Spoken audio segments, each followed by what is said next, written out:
يا عم قعد مع حسام بجيت ولعب الونش زي ما لعبت الماتش الشوط الثاني كده. الزمالك بدأ بتشكيل بصراحة. أنا كنت متوقع من أحمد رؤوف أو أحمد عبد الرؤوف إن هو يصالح جماهير الزمالك من خلال بعض التغييرات. ايه التغييرات؟ ان اولا الونش ما انت لعبته الشوط الثاني، ليه ما خليتوش يبدا؟ ده الجمهور كنت اتحفرت في قلبه، قعدت حسام عبد المجيد.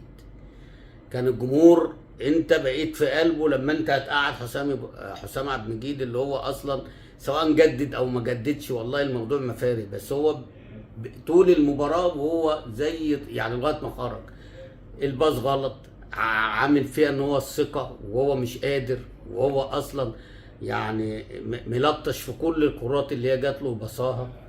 فانا ما اعرفش انت بدات بيه ليه، وانا قلت لك دي كانت هتبقى هيشيلوها لك جميله جماهير الزمالك، ان انت اول ما جيت قعدته، انما تلعبه وبعد كده تخرجه. يلا. فانت بدات بحسام عبد المجيد وبدات بمحمد اسماعيل. لا يا عم قعد مع حسام عبد المجيد ولعب الونش زي ما لعبت الماتش الشوط الثاني كده. وعندك عمر جابر وعندك بنتايك ماشي، واثنين في نص الملعب احمد ربيع وكان محمد شحاته، وقدامهم ناصر ماهر، وناحيه اليمين بزيرة اللي ربنا يشفيه، وانت لعبت بسيف الجزيري، وكان الناحيه الثانيه شيكوبانزا اللي هو جايب جون الماتش اللي فات يا عم، اللي هو نازل في الاول كان مخنوق وبتاع، وبعد كده فك عمل لك صروع، عمل لك كام كوره. يعني الراجل عايز يتعامل معامله، انا قلت لك هو لعيب عشوائي والكلام ده، بس عايز مدرب.